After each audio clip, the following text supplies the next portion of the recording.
Hello everyone, my name is Tero Pesonen and I'm the TCCA Critical Communications Broadband Group Chair and with me is Puneet Jain, 3GPP SA Chair. Welcome, wonderful to have you with us again in the end of the year. How are you and how have you been? Hi, Tero. Thank you very much for having me here. I'm doing very well, and I'm again very delighted to have a conversation with you. Yeah. Absolutely wonderful. Well, let's get to it. I'll hand over the floor for you and to provide an update. The last plenary was in Baltimore just previous week, so there's probably quite a lot of information you can share. So, floor is yours. Okay. Thank you so much. So as we know that the last SA 110 meeting was held in Baltimore, USA, and this meeting was really important from two angles. And first of all, it was the last meeting of the year, and also basically this meeting was important that all the 6G studies which was targeted needs to be approved by this plenary meeting. And we managed to achieve both the goals. We finished the year strong and managed to approve all the study items on 6G for all the SA working groups. So let me start with that first. So at this meeting, the 6G standardization is now officially underway. The meeting saw the formal approval of foundational suite of 6G study items across all major SA working groups. Now, this establishes an architecture and technical framework for the next generation. The key highlight was SA2 study on architecture for 6G system. The study was already approved in June, but from that point of onwards, we have few things open. One was about finalizing the finish time of this study, and we agreed on that the SA2 study on system architecture for 6G would finish by March 2027. And in additional, all the work tasks that was agreed in June this year were further refined in terms of scoping, in terms of further details and the things that needs to be studied. And there was quite a bit of a detail that we have agreed on the scoping of those work tasks. So now the next step in SA2 is to basically start discussing the key issues and the solutions for those key issues. Actually, majority of key issues are already been also agreed as part of this work task scoping exercise. Other studies that was approved was lawful intercept for 6G, 6G studies related to the media aspects, 6G study on management and orchestration, and also 6G study on application enablement. Most of these studies will be finishing by March 2027 or June 2027. Then there was also one study which I should highlight is from the SA1, and this was actually the first study for release 21. So believe it or not, release 21 is already in the planning aspect. So this study was about simplifying the requirements. So what we have seen in the previous releases is that there may be certain requirement that doesn't get fulfilled by the downstream working groups, and then those stays within the SA1 specifications, and then they kind of moved from one release to another, But now we are taking this study to find out if there are certain requirements from SA1 that have not been basically addressed by downstream working groups. So there may be now a kind of a way to discuss on what to do about those requirements. Should we basically remove them, or from the future specification, so that they don't need not be carried over again and again. And that study was also approved, which is about requirement simplification.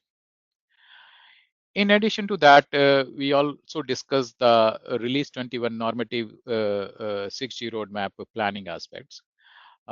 So what we have agreed in past, that the full release 20 timeline must be decided no later than June 2026. So at this meeting, we put forward a plan which would involve that we will have a joint session scheduled for March 2026 plenary meeting to share companies' views and tentatively agree on the dates like stage 1 freeze dates. And this discussion will continue, and final release 21 timelines would be agreed by June plenary meeting. And this plan is already in the place, so now companies are invited to share their views for the upcoming plenary meeting in March 2026. Then there are few things that might be of an interest for the public safety community. Uh, this meeting addressed several items of critical importance for public safety and mission critical communities. One was about work item summaries for release 19 mission critical security enhancements and UE to UE multi-hop relay that was endorsed. And this basically will become part of the overall release 19 summaries. Then SA6 completed work on generic IOPS, a vital feature for public safety when a macro network connectivity is lost. And the summary of this work is also officially endorsed. In addition, then there was a significant debate, initiated by truly yours about enhancement to study and work item template to include mandatory assessment on how this new feature impact system reliability and resilience. And generally there was quite a support that the overall system needs to take reliability, resiliency, and availability into consideration. However, some operator view this as an implementation choice. Uh, so in although the proposal to enhance the study and work item template was not agreed, but there was a broader recognition that these aspects should play a integral role as part of 6G system definition. Uh, then there was also a study on emergency services, and there were progress was made on the study of short message services to emergency response center for both 4G and 5G system. In addition to that, there was also a major technical milestone that we have achieved, which is about to release 19 freeze. And as you know that in the last plenary meeting, we had a stage 3 freeze, and in the Baltimore meeting, we declared that ASN.1 and OpenAPI for release 19 are now complete. So this allows the industry to move forward with the implementation of release 19 feature in hardware and software. So I think this was overall the key highlights, I would say, from the last plenary meetings. Thank you very much. Quite a lot has truly taken place. It was it was a busy meeting, and also long discussions, I must say following. So hard work for you, but really well done with these achievements. And I think that yes, we brought in the proposal on the reliability, resilience, and availability. Uh, I'm pretty convinced that the discussion will need to continue, and we are trying to, in the meanwhile, before the next plenary, discuss with various parties and understand the direction they are coming from, and maybe also explain again what we potentially mean with these words and so on, since they are not defined universally in a one particular way. But indeed, considering 6G, it's a service until in the 2040s. So there's a huge responsibility which is on your shoulders now. So let's try to all do the best we can. How do you see in general next year, 26? What are the things you expect to happen, and if there are any particular issues you would like to encourage our community to be active on? Yeah, thank you. So I think first of all, on this resilience and reliability, I think as I mentioned earlier, there is a quite a wide recognition that these play an integral kind of a pillars of 6G design, right? Um, Now, I think the discussion should continue, and we should try to find out what's the best way to reflect this in the work which we are going to do in release 20, as well as moving forward on release 21. So maybe SID and WID template update may not be the best approach, but there could be other ways we can kind of achieve the same goals, And I think the discussion should continue, and I'm pretty sure basically you'll kind of hold the flag on basically continuing this discussion in 3GPP. So once again, thank you for bringing this to 3GPP. Now, in terms of looking forward in 2026, one thing is I would say is 2026 is going to be the year of 6G. I mean, there is 6 in in the year, so and then they're going to be 6G into the 3GPP.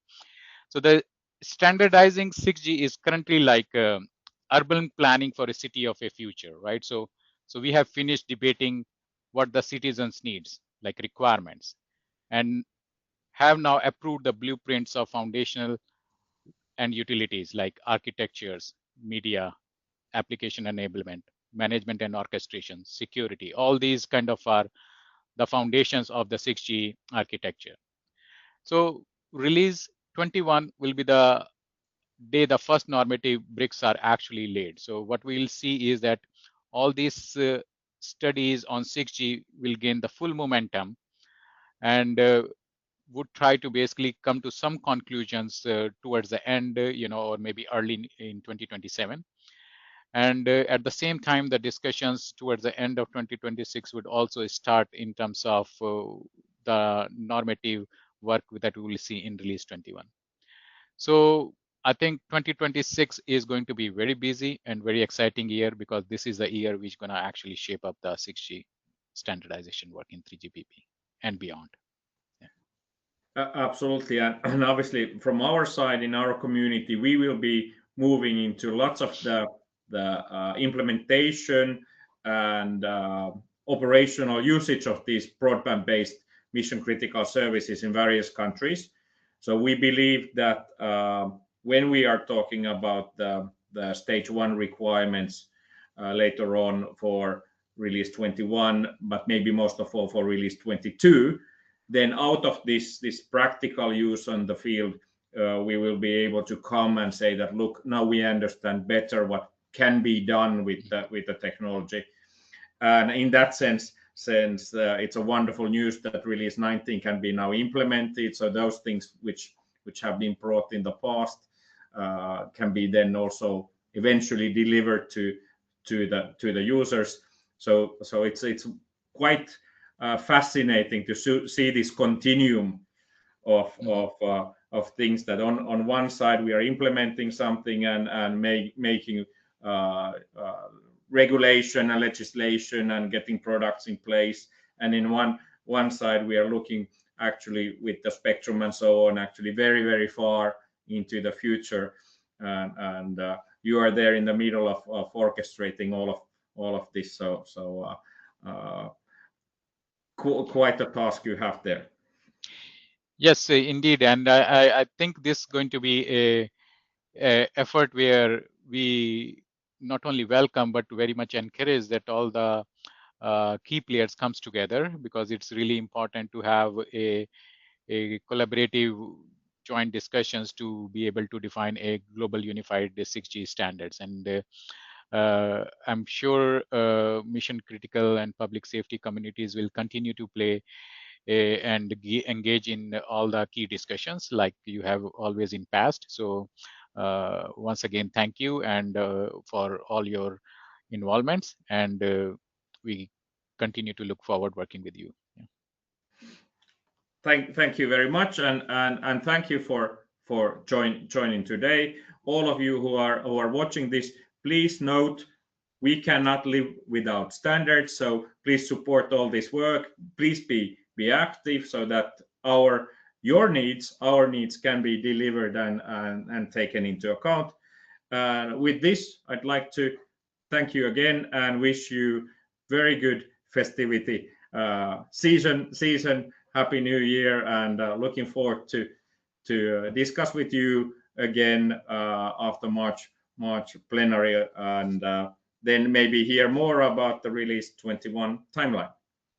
Yep. So thank you very much, Taro, and I also wish you a happy holidays and a very prosperous and happy New Year 2026, and to all the listeners as well, the same. Thank you very much. Talk to you again then. Thank you.